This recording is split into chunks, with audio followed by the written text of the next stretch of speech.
نورة الطقاقة. مين هي نورة دي ويعني ايه اصلا طقاقة؟ طيب ايه اللي حصل لها؟ اللي هنقوله عن نورة الطقاقة النهاردة انا عارف ان في كتير جدا اتكلموا عنها، لكن في حاجات هتتقال محدش يتكلم عنها او اصلا محدش يعرف عنها حاجة.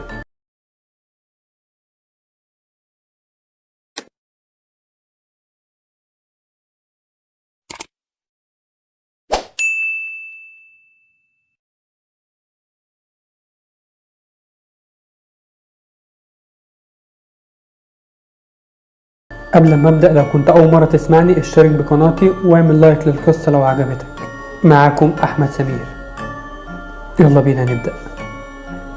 نورة الطقاقة هي مغنية افراح كويتية، ومعنى طقاقة يعني ان هي اللي بتحيي الافراح وبتغني فيها، وكانت معروفة انها بتغني اغاني تراثية شعبية. رغم كل الشهرة اللي كانت فيها نورة هي وفرقتها، الا انها اعتزلت الغنى في يوم وليلة، وده اللي خلى الكثير من الناس بتسأل ليه وايه اللي حصل.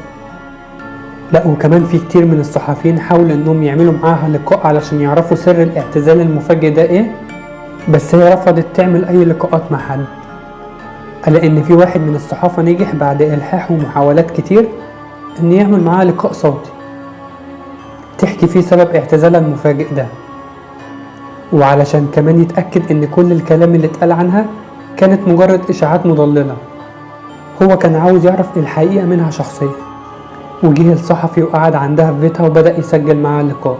وعلى فكرة الحوار ده كان ليه نسخة واحدة وضاعت فجأة لأسباب لا يعلمها إلا الله. ومش كده وبس، ده كمان مات الصحفي بعد فترة قليلة من التسجيل ده. اللي لفت انتباه المذيع ده إن البيت كان مليان بآيات من القرآن اللي كانت متعلقة في كل حتة على الحيطان، والبخور اللي كان شغال دايما في البيت ده، غير انه لما دخل عليها بيتها لقاها قاعدة ووشها كان شاحب جدا، وكانت خاسة على عكس الصور اللي كانت بتتنشر ليها في الإعلام. وده كان الحوار اللي دار بين نورة والمذيع. ايه سبب اعتزالك المفاجئ من الفن؟ ردت عليه نورة وقالت له: انت مصمم على معرفة الحقيقة ومتأكد من قرارك ومش هتخاف من اللي هقوله؟ ايوه يا استاذة نورة، انا متأكد ومش خايف. انا سمعت حاجات كتير من الناس بس كله كلام مروج، وانا جاي النهاردة علشان اعرف الحقيقة ومش مهم هيحصل ايه. طيب انا عاوز قبل ما اقول اي حاجة اقسم لي بالله ان كل كلمة تخرج مني ما تتحرفش او تتعدل. اقسمت لها بالله ان اللي حضرتك هتقوليه هو اللي الناس هتسمعه. فبدأت اسجل معاها. نورة خدت نفس عميق. قصتي بدأت بمكالمة تليفون من واحدة كانت عاوزاني اروح اغني في فرح بنتها، لكن انا رفضت لان اليوم ده كانت اجازة الفرقة بتاعتي. اعتذرت لها بس هي صممت وقالت: ارجوكي بنتي مصممة وانا مش عاوزة اكسر بخاطرها. انا قلت بيني وبين نفسي وايه ذنب البنت المسكينة اني انا اكسر قلبها، فوافقت وقلت لها امتى ميعاد الفرح. قالت لي النهاردة الساعة 10 بالليل. اتصلت بالفرقة بعد ما خدت العنوان واتفقنا اننا هنروح، بس انا قلبي ما كانش مرتاح للحفلة دي. حسيت بقبضة في قلبي وحاجة جوه قلبي بتقولي ما تروحيش، بس انا رجعت وقلت انا وعدت الست ولازم اروح. ورحنا الفرح ووصلنا البيت، استقبلنا ولد العروسة وكان متعلق زينة وانوار والبيت مليان معازيم وكل حاجة تدل على ان ده فرح بجد. بس برضو قلبي ما كانش مطمن من ناحية الفرح ده. بعد كده دخلنا أوضة مخصصة لينا علشان نغير هدومنا، وشوية وجات لنا واحدة جسمها ضخم ووشها زي ما يكون عليه غضب ربنا. ايديها كانت سميكة زي الحجر، وقالت لنا: انتوا في بيتكم واحنا كلنا بنحبكم جدا، يعني خدوا راحتكم على الاخر. وبعدها جات مجموعة من البنات يسلموا علينا زيهم زي اي معجبين. واحنا خارجين من الأوضة في واحدة من فرقتي اسمها شمس قالت لي: انا خايفة جدا وحاسة باحساس وحش من ناحية البنات دول. قلت لها: تصدقيني انا كمان خايفة، بس مفيش اي حاجة تخلينا نخاف، دول عاوزين نحيي فرح بنتهم عادي، يعني دي مش اول مرة. شمس قالت لها: انت مش ملاحظة لما جم سلموا علينا كانت ايديهم صلبة وملمس جلدهم كان غريب؟ بلاش دي، ولا حرارة الأوضة اللي ارتفعت مرة واحدة من أول لما دخلوا. قلت لها: مفيش الكلام ده وبطلي قلق ويلا بينا علشان نخلص من اليوم ده. مع ان شمس كانت على الحق، بس انا حبيت اني اهديها شوية. خرجنا علشان نحيي الفرح، وانا اقسم لك بربي انها كانت اكبر حفلة احييها في حياتي من ناحية كل حاجة. اولا عدد الناس الكتيرة جدا، وكمان الاكل كان فيه وفر جدا. العريس كمان كان لابس بدلة كده شكلها غريب، كانها من ايام العصر العثماني. وكمان فستان العروسة ده كان غريب اكتر، لونه كان اسود وفيه نقط بيضة مدمجة بالاحجار الكريمة الغالية. ده غير ان الكوشة كان شكلها غريب، مجسمة كده على وش بني ادم كبير وبيصرخ، والعرسان قاعدين عنده، وكانوا قاعدين زي الاصنام من غير ولا حركة. يعني مثلا مفيش مداعبة ولا كلمة بينهم، لا مفيش اي حاجة. بعد الفقرة الاولى من الغنى رحنا ارتحنا في الاوضة. انا حسيت ان دوختي، فطلبت من واحدة من الموجودين تجيب لي حاجة اشربها، وقلت استريح شوية. بس كان صعب اني استريح في اوضة تغيير الملابس، الدوشة وكده يعني. فانا قلت اني هروح ارتاح في اوضة من الاوض اللي في الدور التاني، خصوصا ان الفرح كان في الدور الارضي، والتاني والتالت كان باين عليهم محدش فيهم. وطلعت الدور التاني. الدور التاني كأنه مهجور، شكله غريب وفيه ريحة وحشة، بواقي عفش قديم مالية المكان. وانا بتمشى في الدور ده اللي حيطانه شكلها قديم ووحشة ومليانة تراب وخيط عنكبوت، لقيت باب مفتوح شوية، قلت اخبط على الباب يمكن الاقي حد. رحت خبطت، الباب اتفتح لوحده. دخلت ولقيت سرير قديم وكان عليه تراب كتير، وشكل الأوضة ضلمة ومرعبة.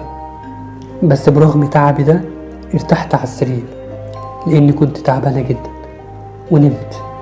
نمت شوية، وحلمت بحلم غريب. حلمت إن في واحدة شكلها بشع ولابسة فستان أسود وكانت بتجري ورايا. أنا قمت مفزوعة، والباب اللي سبته مفتوح اتقفل عليا من بره، وبعد محاولات اتفتح الباب لوحده. وببص كده لقيت الست اللي شفتها في الحلم في وشي.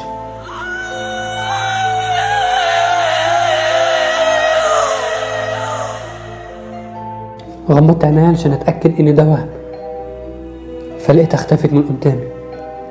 وانا خرجت من الاوضه بسرعه وعمال ابص حواليا يمين وشمال. ببص كده لقيت طفل صغير طالع من الاوضه وبيجري وجاي عليا، ومره واحده وقف وطلع للدور التالت. انا بصراحه دفعني الفضول اني اطلع للدور التالت وراه. الدور التالت كان مختلف، الحيطان لونها اسود، الارضيات محطمه ولوحات صور واقعه من الحيطه والتراب كتير، كأنها مهجورة من آلاف السنين.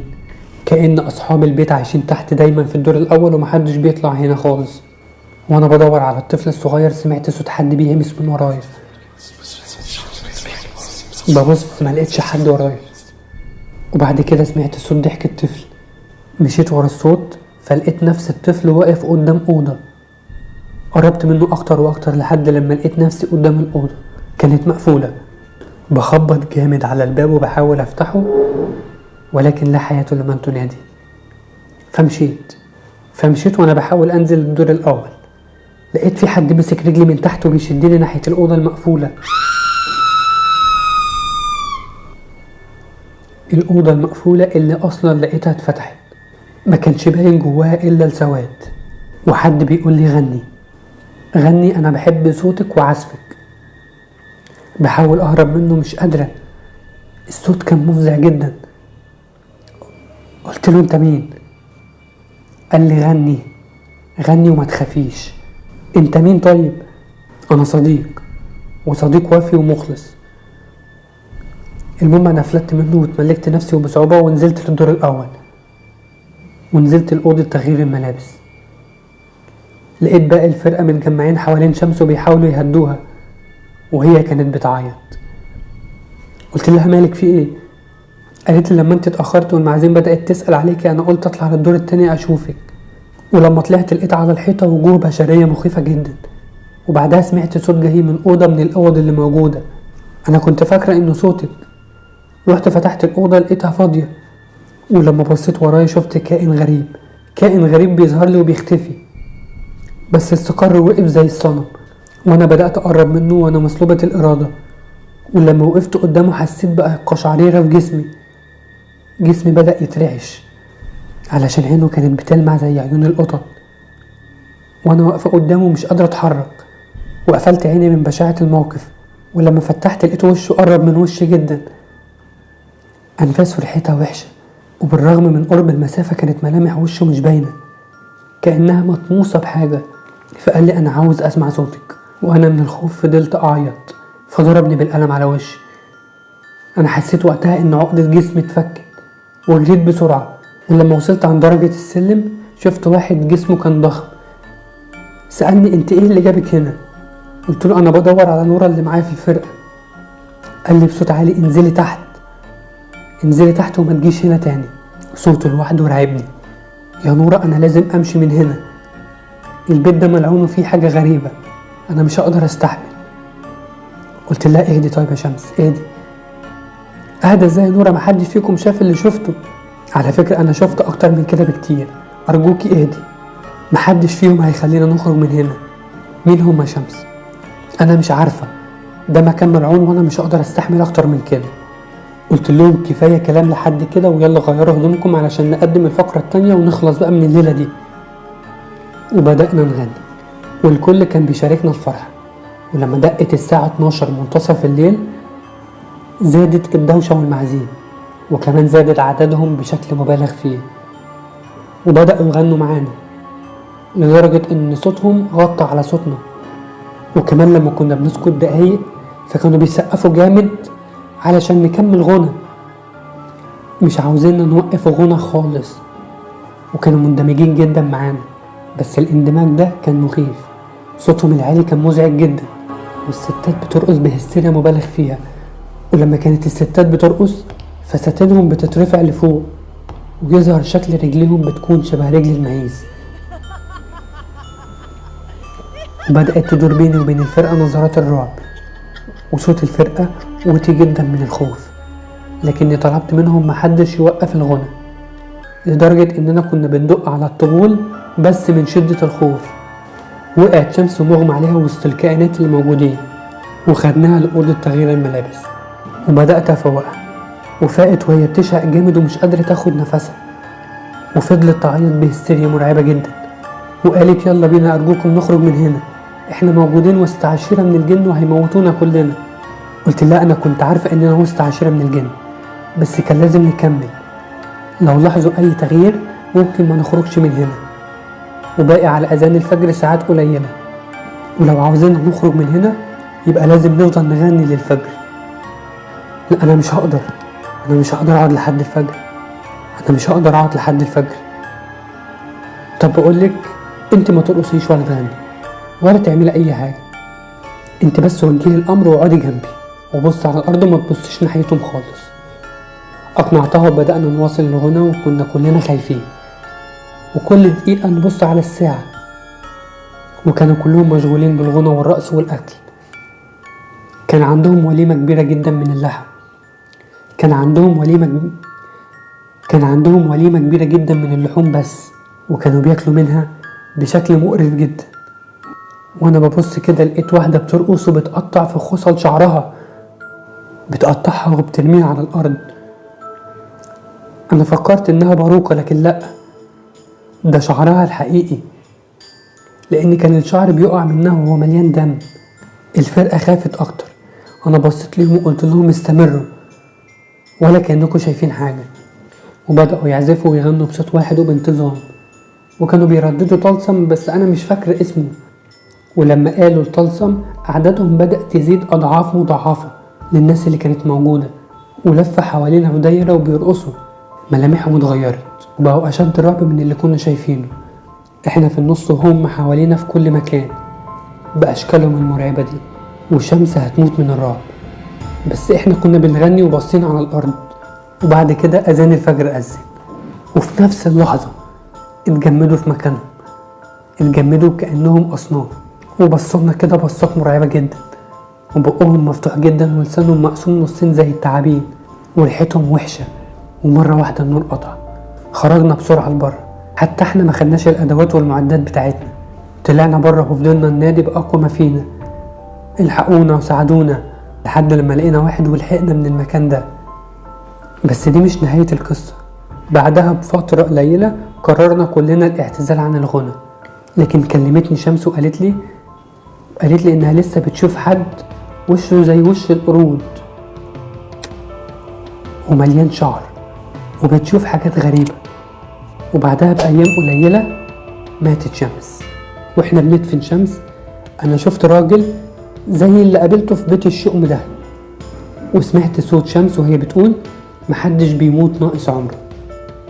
وبكده خلصت قصتنا النهاردة. لو عجبتك ما تنساش الاشتراك بالقناة واعمل لايك للقصة. سلام.